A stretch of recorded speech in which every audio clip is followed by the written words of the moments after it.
Be be کی دعا لو لوگو، be be کی دعا لو لوگو، او بی بی کی دعا لو لوگو، او بی بی کی دعا لو لوگو، آؤ ماتا کرو بی بی کی دعا لو لوگو،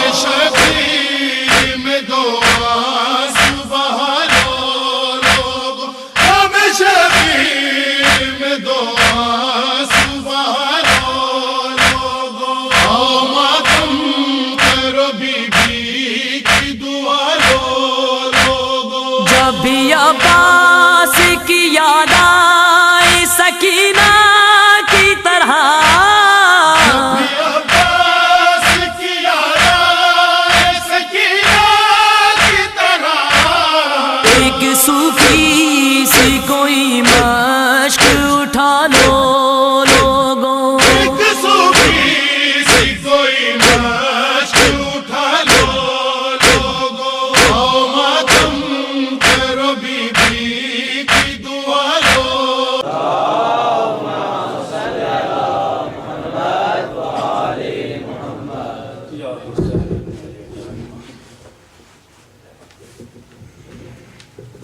نعرہ تکبیر، اللہ اکبر، نعرہ رسالت، یا رسول اللہ، نعرہ حیدری، یا علی، حضرت محمد و آل محمد کے بلند تر صلوات، اللہم صلی علی محمد و آل محمد.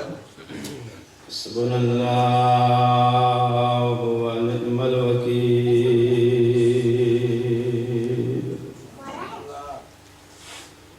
نعم المولا ونعم النصير.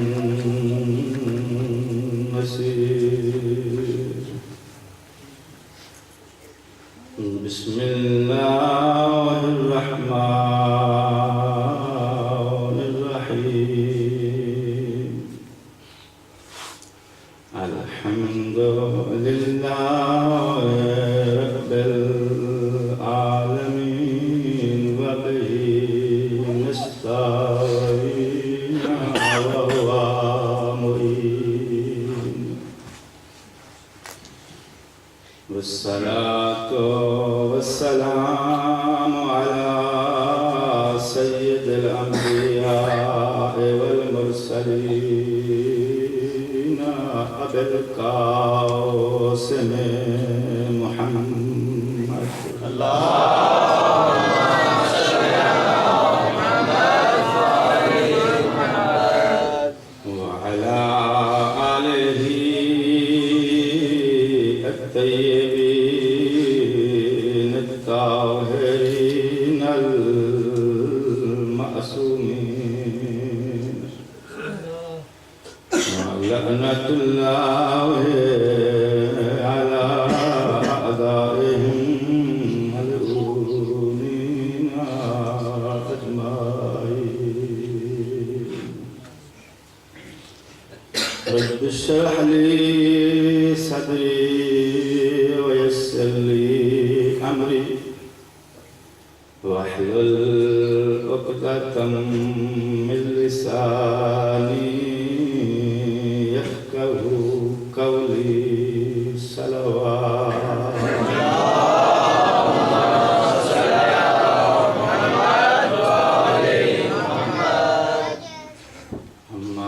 بعد فقد قال الله تبارك وتعالى في كتابه المجيد. بسم الله الرحمن الرحيم. ومن الناس من يشري نفسه ابتغاء مرضات الله والله رؤوف بالعباد. مل کے صلوات پڑھیے گا بیت اللہ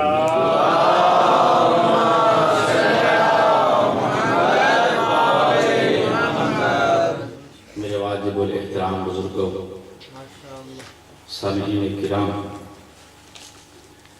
خالق کائنات آپ کا یہ صف ادا بچھایا اپنے بارگاہ میں قبول فرمائے۔ آپ کے یہ آنسوں، آپ کے یہ غصے پاک بی بی ان کو درجہ استجابت عطا فرمائے۔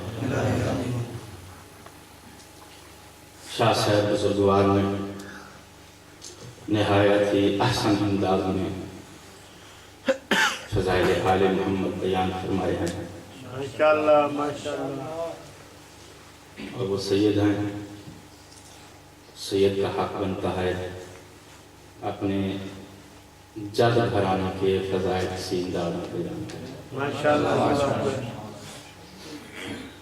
اور میں تو اس گھرانے کا نوکر ہوں، اس دہلیز سے جو چند کلمات کی مجھے خیرات ملی ہے آپ کی گزارشات کے حوالے، آپ کی سماعتوں کے حوالے کروں۔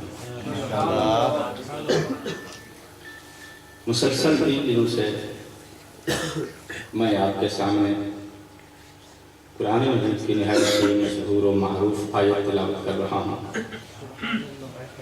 اور اس آیت کا شان نزول آپ تمام علماء کرام بہتر جانتے ہیں کہ یہ آیت اس وقت نازل ہوئی ہے جس وقت پاک نبی مکہ سے مدینہ کی طرف ہجرت کرنے لگے اور اپنے بستر پر مولا علی علیہ السلام کو سلا کے گئے۔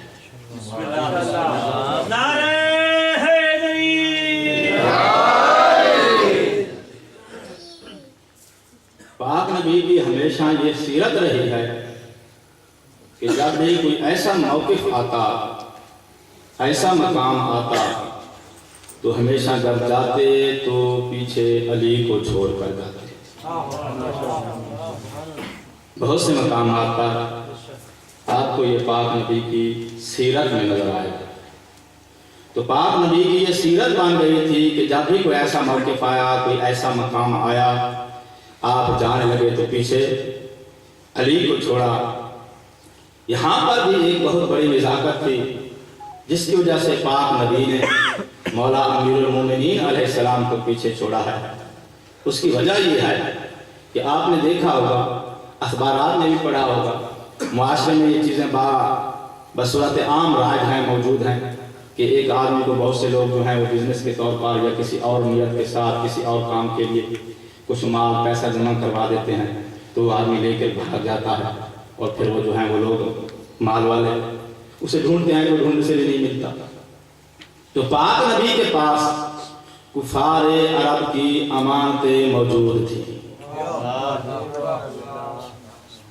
اب پاک نبی جب ہجرت کرنے لگے ہیں تو مولا علی علیہ السلام کو اس لیے چھوڑا چونکہ اگر کسی ایسے کے حوالے کر کے جاتے امانتیں کہ جو امانت دینے میں رد و بدل کر بیٹھتا یا جس کی زیادہ تھی اسے تھوڑی دے بیٹھتے، تو پاک نبی نے یہ جو پورے 13 سال مکہ کے اندر گزارے ہیں اور 13 سال کریکٹر کا جو آپ نے ایک سکہ منوایا ہے صادق و امین کا، اس پہ دھوا کر